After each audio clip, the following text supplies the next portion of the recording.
Hello बच्चों, let's read the question. The question says find the moment of inertia of a rod about an axis through its center of mass and perpendicular to length whose linear density varies as lambda is equals to ax, where a is constant and x is the position of an element of the rod relative to its left hand.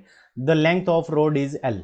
ठीक है बच्चों, सो यहाँ पे हमें क्या दे रखी है कि एक रोड दे रखी है जिसका यहाँ पे ये लेफ्ट एंड यहाँ पे ए बी है, और यहाँ पे हम मान लेते हैं कि कोई एक्स डिस्टेंस के ऊपर इसके अंदर हम एक एलिमेंट कंसिडर कर लेते हैं लेफ्ट हैंड से। सो इसकी ये हमारा एलिमेंट हो गया। सो ये हमारा एलिमेंट है और इसकी यहाँ पे जो लीनियर मास डेंसिटी है वो लेमडा है, और इस पॉइंट के ऊपर इसकी जो लीनियर मास डेंसिटी है वो क्या है, लेमडा डे से है। और हमें क्या निकालना है कि इसके सेंटर ऑफ मास के थ्रू यानी लेंथ के परपेंडिकुलर हमें moment of inertia find out करना है। सो इस क्वेश्चन को करने के लिए हम क्या करेंगे, की कंसेप्ट अप्लाई करेंगे। सो की कंसेप्ट, अब की कंसेप्ट के अंदर हम सबसे पहला इसका क्या निकालेंगे कि इसका सेंटर ऑफ मास कहाँ लाई करेगा, क्योंकि इसकी जो लीनियर डेंसिटी वो एक्स के साथ में क्या हो रही है, चेंज हो रही है। सो उस कंडीशन के अंदर X C M, so by definition of X C M हम क्या लिख सकते हैं कि इंटीग्रेशन ऑफ, तो हमारा जो एक्स सी एम की जो डेफिनेशन है क्या आ जाएगा, X multiplied by D M, integration X multiplied by D M, और यहाँ से divided by integration of D M यानी टोटल मास का इंटीग्रेशन, और उसके अंदर एक्स डी एम के अंदर अगर हम भाग लगाएंगे तो हमारे पास में एक्स सी एम की वैल्यू आ जाएगी, यानी कि सेंटर ऑफ मास की वैल्यू आ जाएगी। सेकेंड नंबर हम क्या करेंगे, इस क्वेश्चन को सोल्व करने के लिए पैरेलल एक्सिस थ्योरम लगा लेंगे। So parallel axis theorem, so parallel axis theorem और एक्स सी एम की डेफिनेशन से हम इस क्वेश्चन को क्या कर लेंगे, सोल्व कर लेंगे। सो पैरेलल एक्सिस थ्योरम, ये हमारी सेकंड नंबर क्या हो जाएगा, की कंसेप्ट हो जाएगा। सो अब इस क्वेश्चन को सोल्व करने के लिए सबसे पहले हमने यहाँ पे मान लिया कि इसका जो स्मॉल जो एलिमेंट है, अब इसका मास हमारा क्या है, डीएम है, की वैल्यू हमें फाइंड आउट करनी है। तो हम लिख सकते हैं कि lambda days is equals to lambda plus D lambda. ठीक है बच्चों, lambda days is equals to lambda plus D lambda, और लेमडा की वैल्यू हमारे पास में क्या हो जाएगी, ए एक्स, और यहाँ से यहाँ तक कि इसकी जो डिस्टेंस है इसको हम डी एक्स मान लेंगे। तो यहाँ से हमारे पास में D lambda is equals to क्या आ जाएगा, ए डी एक्स। ठीक है बच्चों, ए डी एक्स। सो यहाँ से हम क्या लिख सकते हैं, lambda days is equals to A हमारा कॉमन आ जाएगा, so X plus D X, X plus D X, ये हमारे पास में लेमडा डेस की वैल्यू आ गई, यानी इस यहाँ पे हमारी मास डेंसिटी आ गई। सो यहाँ से लीनियर मास डेंसिटी, तो यहाँ से हम क्या लिख सकते हैं कि dx अगर बहुत छोटा हो, ठीक है बच्चों, dx अगर बहुत छोटा हो तो उस कंडीशन के अंदर dx is almost equals to zero. So dx की वैल्यू हमारे पास में ऑलमोस्ट इक्वल्स टू जीरो आ जाएगी। तो यहाँ से हम क्या लिख सकते हैं कि lambda this is equals to A X, तो lambda this is equals to A X आ गया हमारे पास में। तो यहाँ पे हमारा जो स्मॉल एलिमेंट है यानी हम lambda days is equals to A X आ गया, इसका मतलब ये हो रहा है कि यहाँ पे इस पोर्शन के अंदर जो हमने क्रॉस सेक्शन लिया है इसके अंदर जो मास रहेगा वो हमारा क्या रहेगा, मास डेंसिटी वेरी नहीं करेगी, ये हमारी क्या रहेगी, कांस्टेंट रहेगी। तो हमारा जो स्मॉल एलिमेंट है इसका जो मास होगा D M is equals to, तो D M is equals to हम क्या लिख सकते हैं, लेमडा डी एक्स लिख सकते हैं, क्योंकि हमारी जो मास डेंसिटी है वो चेंज नहीं हो रही। तो लेमडा की वैल्यू हम क्या लिख सकते हैं, ए एक्स लिख सकते हैं। So D M is equals to A X D X, ये हमारे पास में डी एम की वैल्यू आ गई। तो अब हम क्या कर सकते हैं कि एक्स सी एम की वैल्यू फाइंड आउट कर सकते हैं।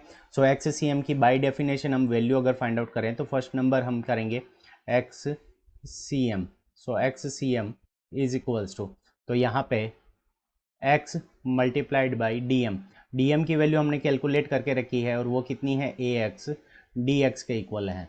सो ए एक्स और डी एक्स, और इसका इंटीग्रेशन हम कहाँ से कहाँ तक कर लेंगे, लेफ्ट हैंड में जीरो से लेकर एल तक, divided by D M. So D M की वैल्यू अगर हम करें तो जीरो से लेकर एल तक हम इसका टोटल मास निकालेंगे।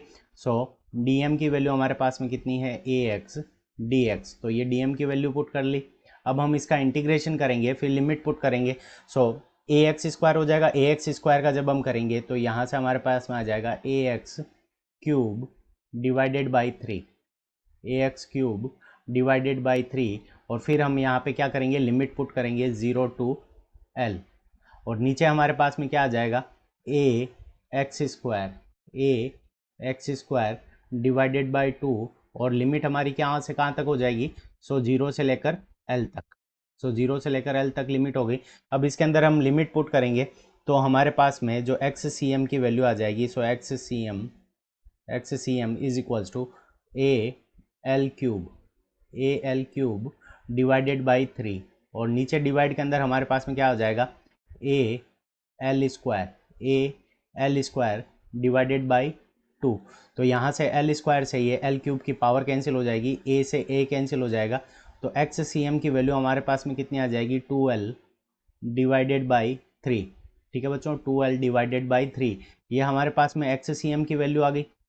सो हम क्या निकाल सकते हैं, सबसे पहले इसका ये जो ए बी एक्सिस है, तो यहाँ से हमारे पास में एक्स सी एम की वैल्यू कितनी आई, 2l डिवाइडेड बाई 3। तो हम क्या कह सकते हैं कि यहाँ पे इसका जो सेंटर ऑफ मास होगा वो यहाँ से कितनी डिस्टेंस पर होगा, तो लेफ्ट हैंड से 2l डिवाइडेड बाई 3 डिस्टेंस पे ये हमारा सेंटर ऑफ मास हो गया।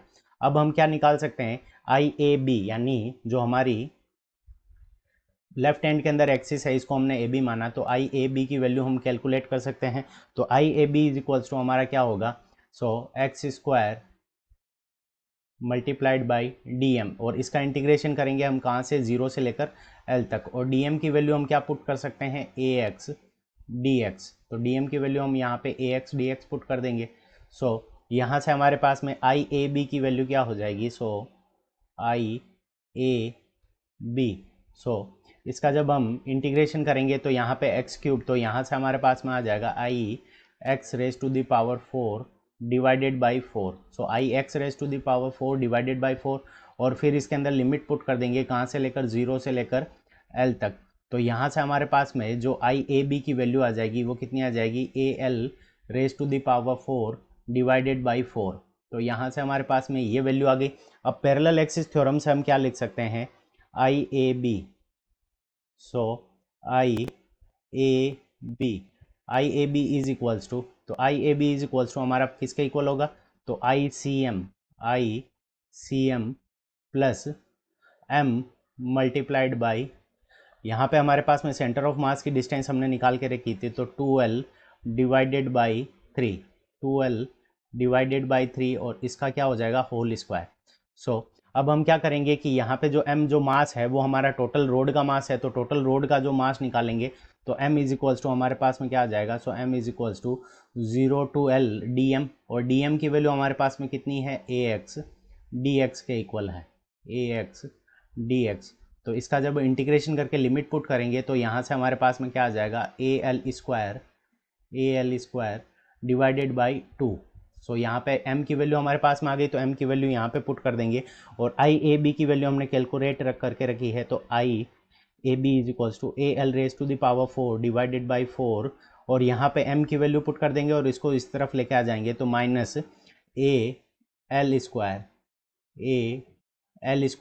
डिवाइडेड बाई 2, तो ये m की वैल्यू आ गई, और 2l बाई 3 का होल स्क्वायर करेंगे तो यहाँ पे आ जाएगा हमारे पास में 4l स्क्वायर बाई 9। सो यहाँ से हम इसको कैंसिल करेंगे तो यहाँ ये 2 से ये हमारा 4 कैंसिल हो जाएगा, तो हमारे पास में आ जाएगा A L raise to the power 4 divided by 4 minus यहाँ से आ जाएगा 2 A L raise to the power 4 और डिवाइडेड बाई 9। अब इन दोनों में से ये वैल्यू हमारी किसके इक्वल है, आई सी एम के इक्वल है, आई सी एम यानी moment of inertia about centre of mass. अब इसका एलसीएम लेंगे तो हमारे पास में कितना आ जाएगा, एलसीएम हमारे पास में आ जाएगा 36। ठीक है बच्चों, सो 36 एलसीएम आ जाएगा। तो यहाँ पे हमारे पास में 4 का डिवाइड लगाएंगे तो यहाँ पे हमारे पास में क्या आ जाएगा, 9 A L raise to the power 4 और उसमें से 8 A L raise to the power 4, तो 9 A L raise to the power 4 minus 8 A L raise to the power 4। So I C M की वैल्यू हमारे पास में कितनी आ जाएगी, so A L raise to the power 4 divided by 36। So यहाँ पे हमारे पास में आई सी एम यानी सेंटर ऑफ मास के प्रोपोर्शन के अंदर जो हमारे पास में जो वैल्यू आ जाएगी सेंटर ऑफ मास के अकॉर्डिंग, जो हमारी मोमेंट ऑफ इनर्शिया होगी वो होगी AL⁴ divided by 36. So this is our correct answer. I hope you understood it well. Best of luck. Thank you.